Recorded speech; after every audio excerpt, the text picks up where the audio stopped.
A young man once sat in a dirty little tavern and ordered a glass of beer he could barely afford. He thought to himself that it would be interesting to know what people are actually most afraid of. Not death, not pain, not even failure in any grand, dramatic sense. He decided that the thing people fear most is simply taking a new step. It is uttering a new word, doing the one small, decisive thing that turns a private thought into a public, irreversible fact. I gave this thought to Raskolnikov in the opening pages of the story long before he had done anything at all. This was long before the axe, long before the guilt. I placed it there deliberately because I wanted the reader to understand something about hesitation before they understood anything about crime. Raskolnikov had been circling an idea for weeks. He had a theory, elaborate and half-convincing, about extraordinary men and the moral laws they were entitled to step over. In his mind, he had already rehearsed the act his theory pointed toward 100 times. But rehearsing a thing in your mind and actually doing it are separated by a gap that no amount of thinking can close. Raskolnikov, sitting there with his beer, catches himself in exactly that gap. He notices that he talks a great deal, chatters endlessly to himself about what he might do. He notices with an odd flash of honesty that the chattering might actually be the point.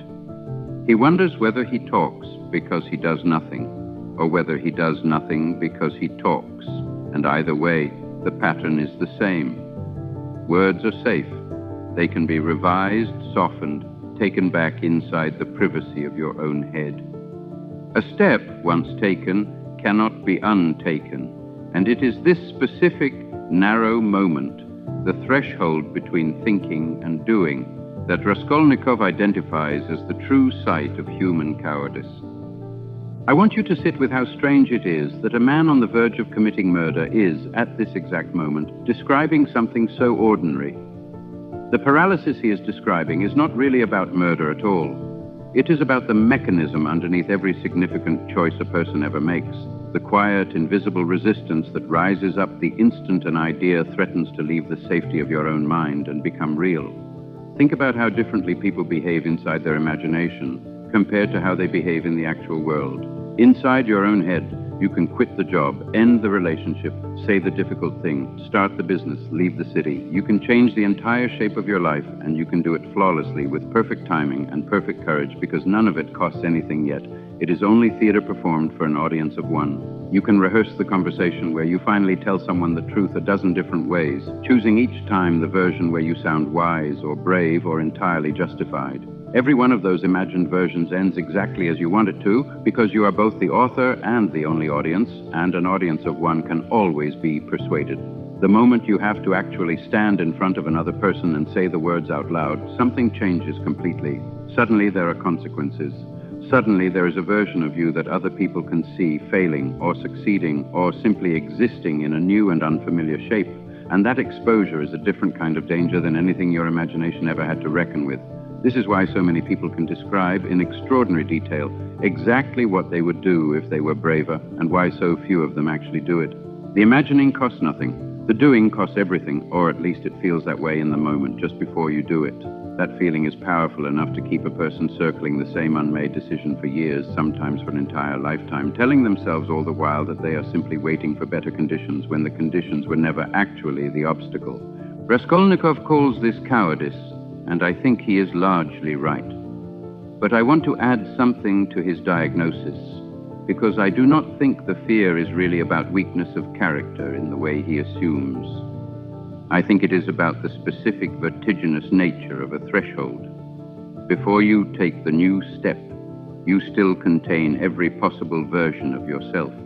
You could still become the person who took the leap, or the person who stayed safely where they were, and both possibilities exist at once, folded together in the comfortable, unexamined present. The moment you actually act, one of those possibilities dies. You collapse the infinite versions of yourself down into a single, actual outcome, and you can never again pretend you might have chosen differently because you have already chosen. This is a kind of small death built into every real decision, the death of every other life you might have lived instead.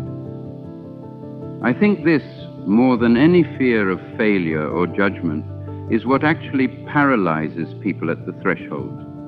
It is not that they are afraid of doing badly. It is that they are afraid of finding out, conclusively and permanently, who they actually are, once the infinite, comfortable possibility of who they might become is finally narrowed down to a single, undeniable fact.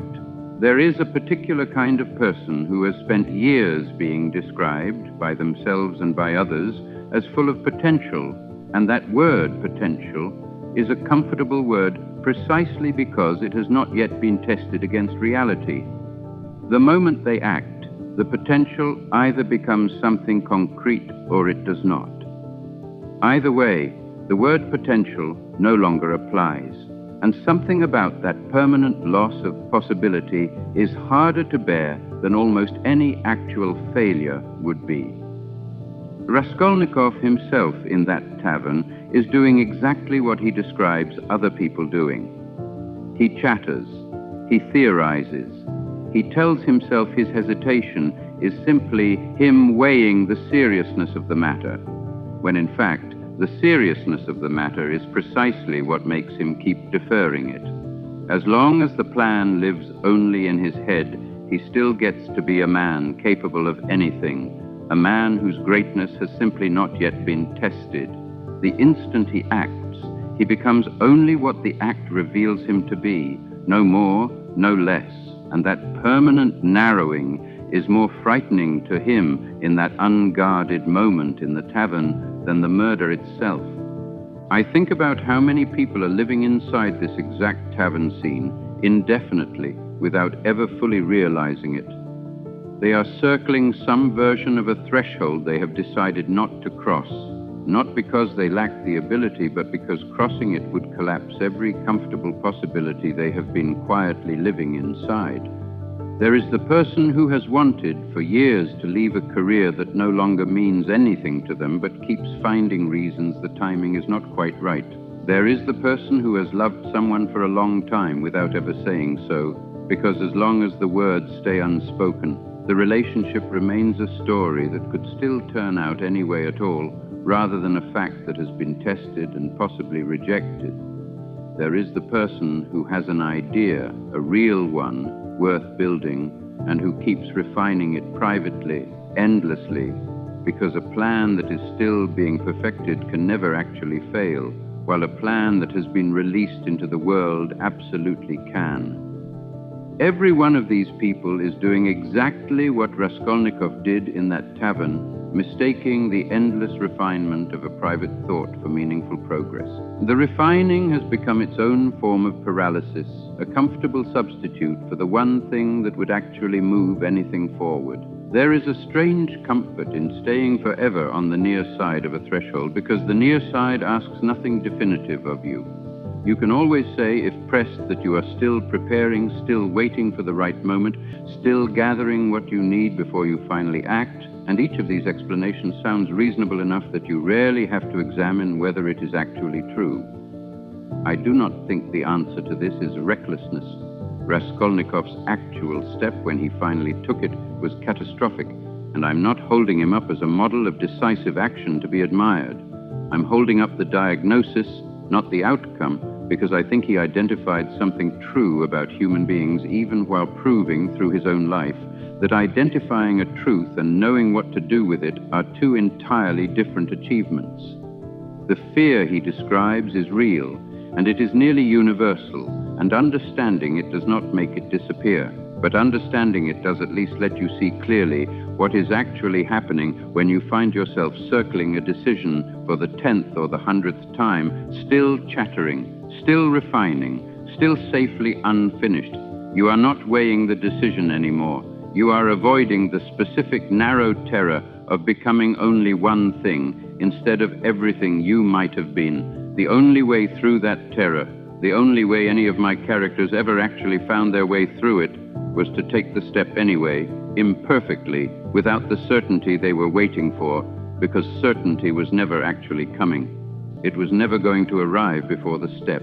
It was only ever going to arrive after, as the direct and only consequence of having finally moved.